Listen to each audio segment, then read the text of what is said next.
Hi, I'm Scott with Android Guys, and today I'm here with John. John, let's talk a little bit about security. And I know that's a pretty broad topic, but let's talk a little bit about how or why an Android user should be concerned about security. How does that sound? That sounds great, Scott. So let's just look at Android at the beginning. From the first release, it was designed with security in mind. A lot of phones have pins or passwords that you could put on at the time. And, late 2008 when the G1 came out, one of the first things that we noticed about it is that it had a pattern that you could draw. Right. It was unique. It was something that felt more secure than a pin, a 4 or 5 digit. You can draw just about any pattern. And we saw some pretty unique things. Did you do that when you had your phone? I did. I remember using the pattern very early on, and it was kind of neat because you did feel at least there was another layer of security over just remembering a 4-digit pin. Like if I created a unique random pattern, even if somebody saw it, it may be difficult for them to duplicate it. Yeah, so if you remember, some of the phones that were out, you could touch and draw these patterns, but you could see that on a screen depending on how oily you were and Right. how the screen technology or the glass was. It was pretty easy to determine at least the shape of the pattern, but if you didn't know the starting point, it was kind of moot point anyways. So what are the different ways that we can secure an Android phone today across the board? Well, I think now we have seen fingerprint coming about in almost every device that we're looking at. And the fingerprint really is a great security measure. And there's even more and more processors that now will embed that into special chips on the board to be able to handle that level of security. On a enterprise side with the G Suite, they actually typically won't allow the pattern as a method of authentication. So the fingerprint, your PIN, and also using a 6-digit PIN or password has become a little bit more common in terms of those who are more worried about security.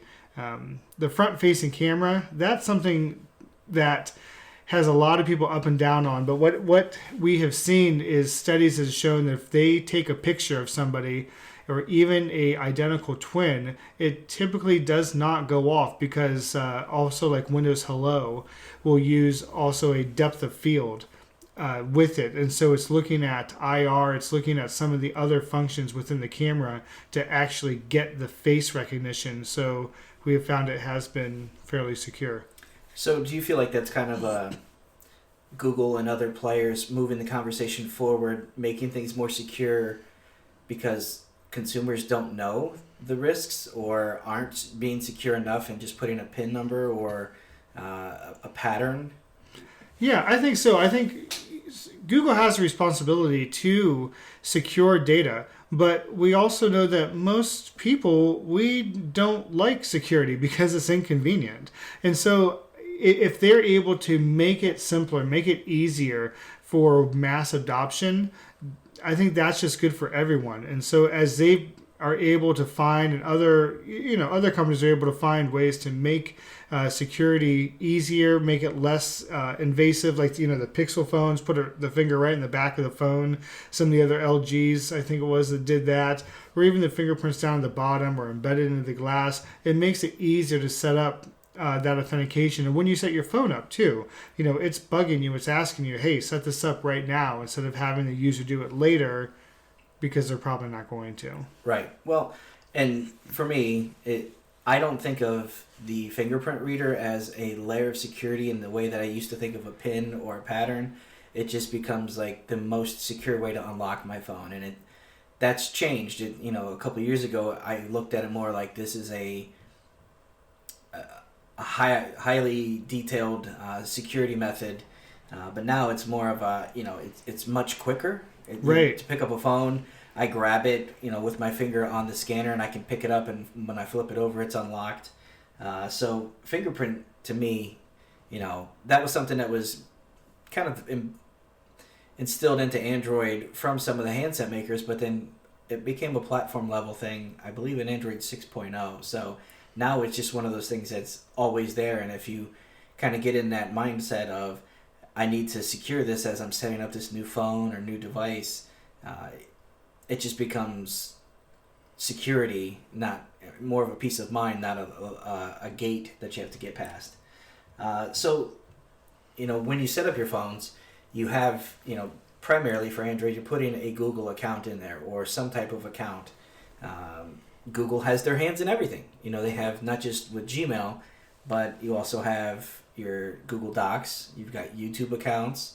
You have, if you're using AdSense or AdWords to, in your business. Really, there's a lot of different things that people do. YouTube Music. Dozens of different ways that you can tie into Google. But so, if I'm a user, can I do anything besides the security at the device level? What else can I do for Google to protect that particular account? Some of the other things, I think the first thing that pops on my head is two-factor authentication. And because your Google account typically is your, the center of your life, because it holds so much data, having a second factor of authentication to secure that is almost a no-brainer.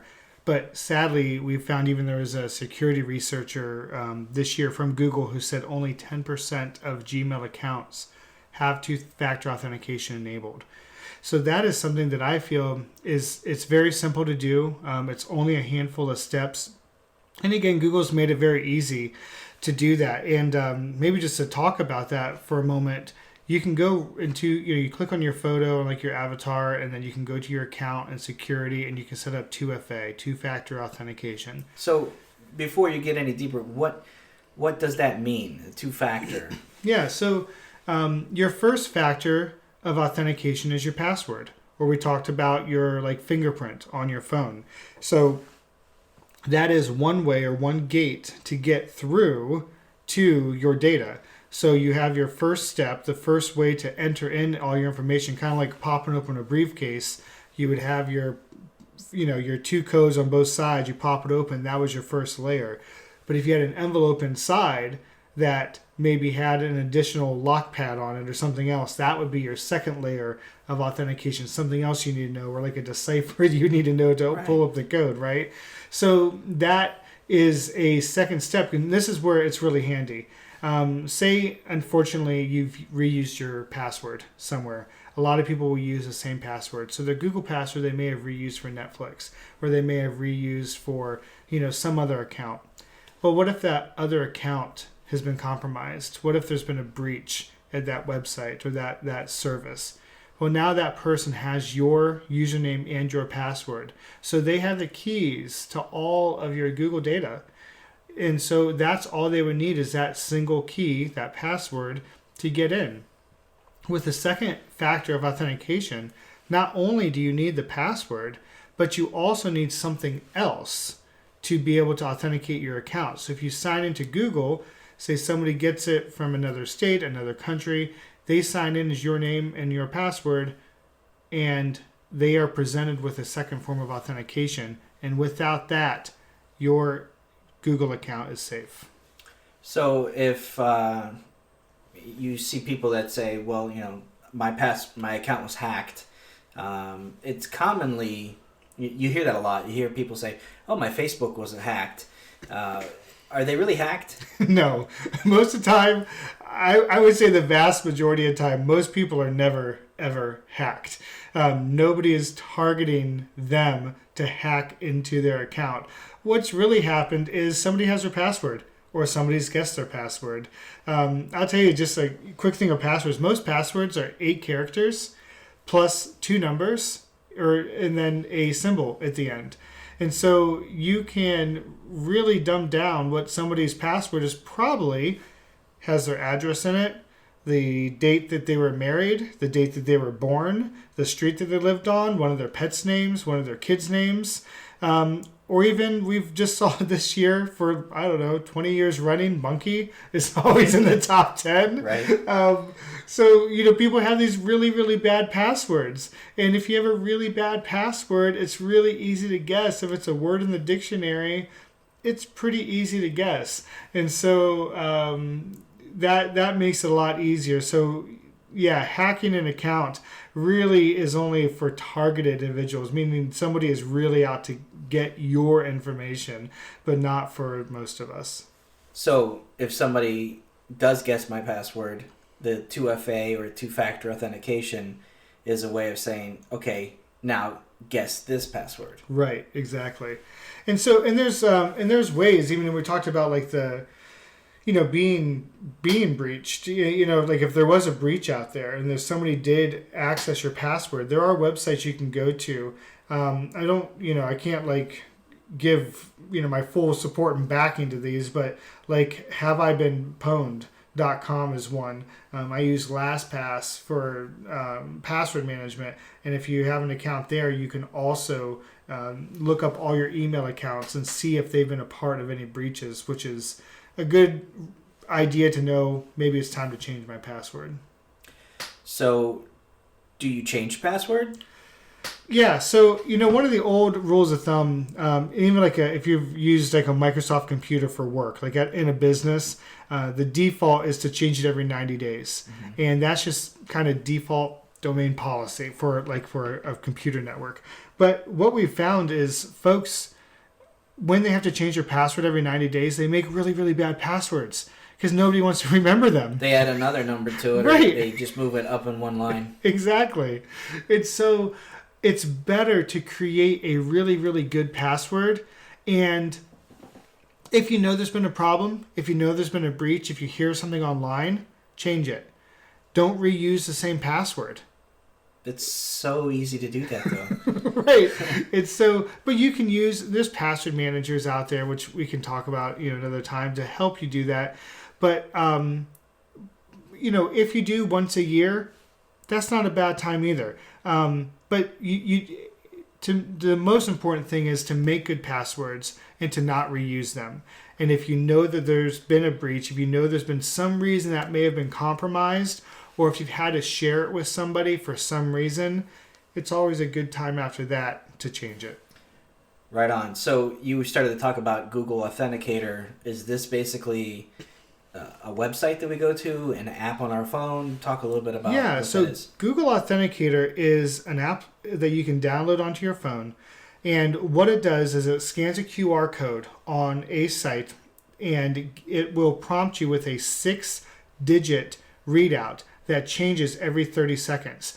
If you remember, there used to be like these little RSA keys, this little, like even like PayPal had like their little football that would change a code every 30 seconds. That so when you signed in, it would do it.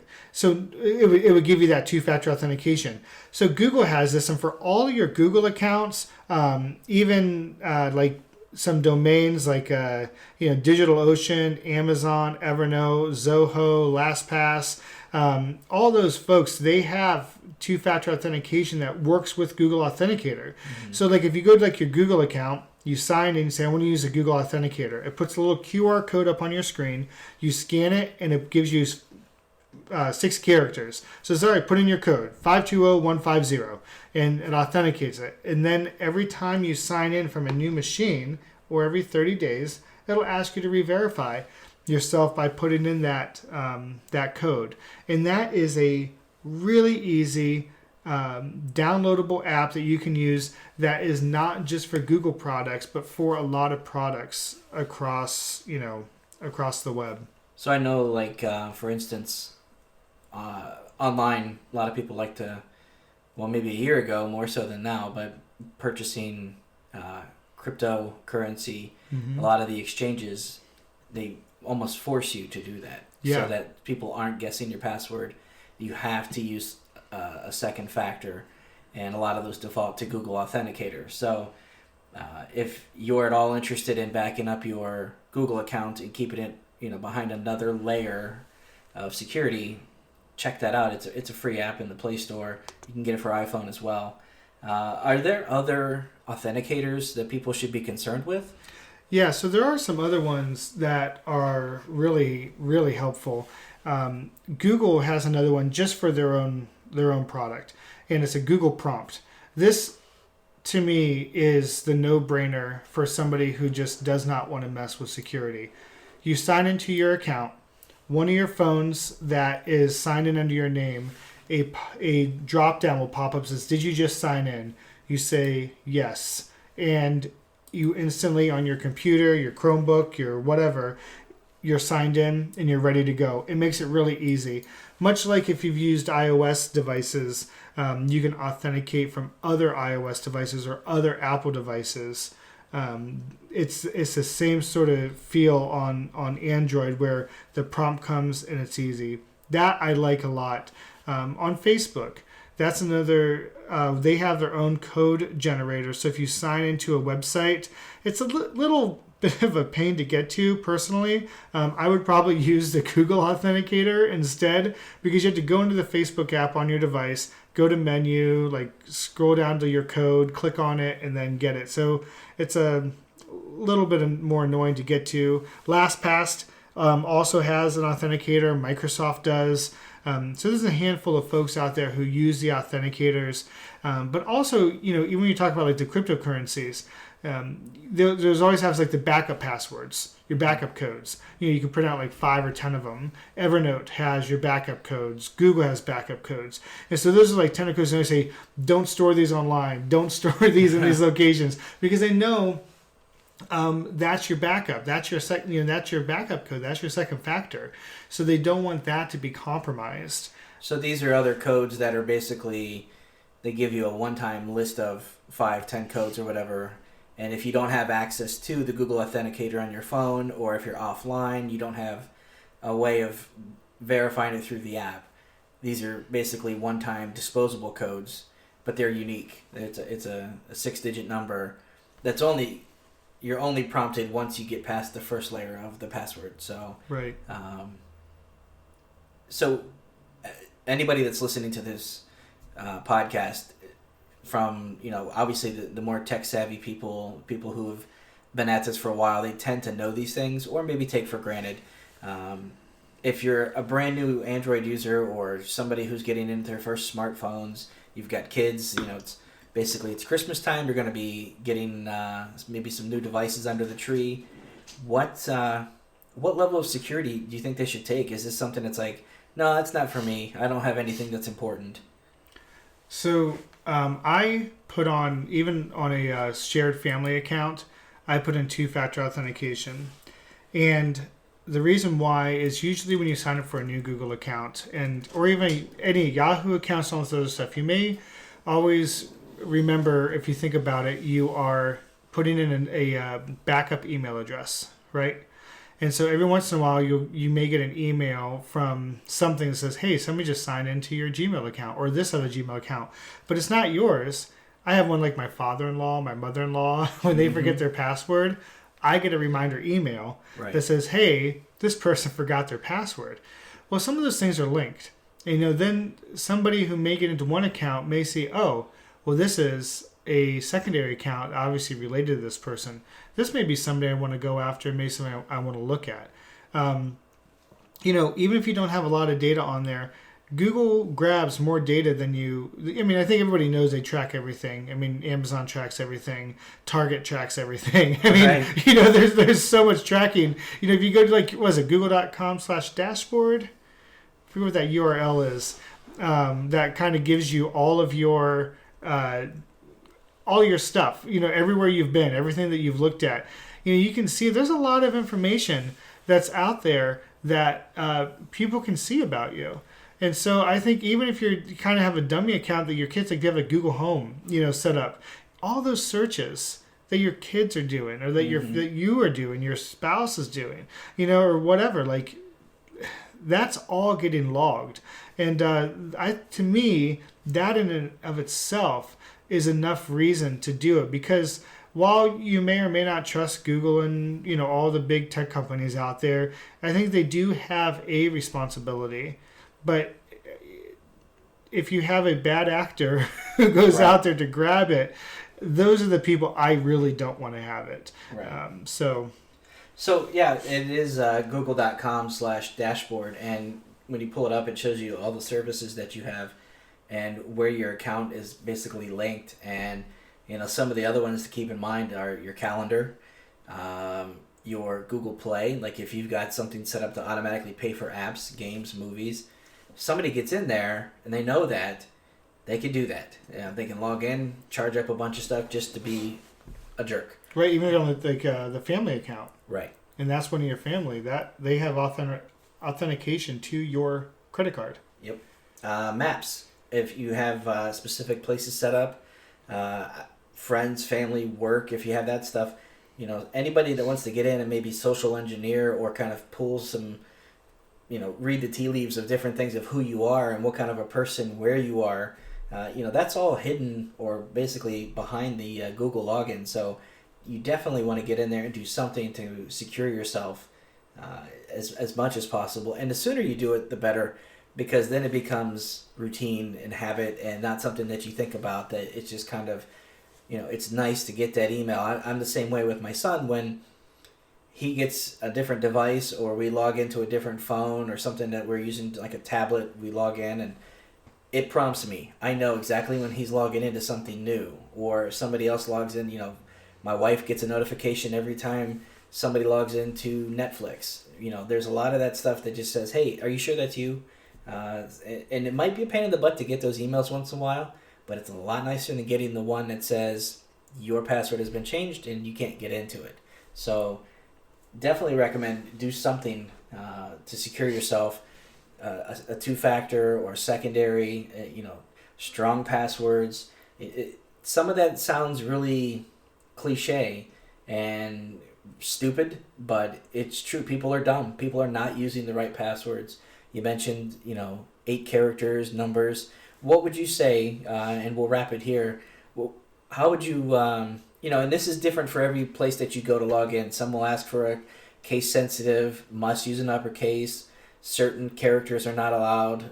What would you say is a good way to secure yourself password-wise? Yeah. And this does change all the time. So I would just say as a disclaimer, as people change their passwords and it becomes new kind of routines of a password structure, the bad guys find it and they start using that.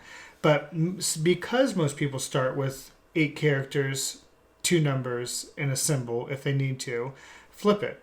Start with a symbol. Integrate your numbers and letters. If you would do, there's 4 character sets: uppercase, lowercase, number, and symbol. Between all of those, I believe it's a 96 character set that you can use as a password of available options. If you use from that character set, mix it up between each character set. So like symbol, number, uppercase, lowercase, symbol, number, uppercase, lowercase, and make something that you can remember that may be a structure that you could even repeat that, even though it's not always good to have repeating consecutive characters. But if you put those together, it can be something that you could actually still remember as a single password, and then maybe use a password manager like LastPass, Dashlane, 1Password, and a whole host of other ones, out there to remember your password from there. That's a good place to start, starting with a symbol and a number, and just mixing up something that you can remember but isn't easy to guess. But I really would recommend using a password manager for security. Awesome. Well, I think that's going to do it for today. So we'll dive in a little bit deeper maybe in the future about specifics, maybe an upcoming episode specifically around password managers and some of the benefits, differences between them. Maybe one that dives a little bit deeper into Google Authenticator and how to set it up, how to change phones if you have an account. So maybe look for that here in the future. Thanks, John. I appreciate your time today. And for those listening to the podcast, we appreciate it. Feel free to subscribe, like, comment, do all that fun stuff. You can find the podcast anywhere that you normally listen to your shows. We appreciate you listening and subscribing to Android Guys. And for John and myself, have a great day.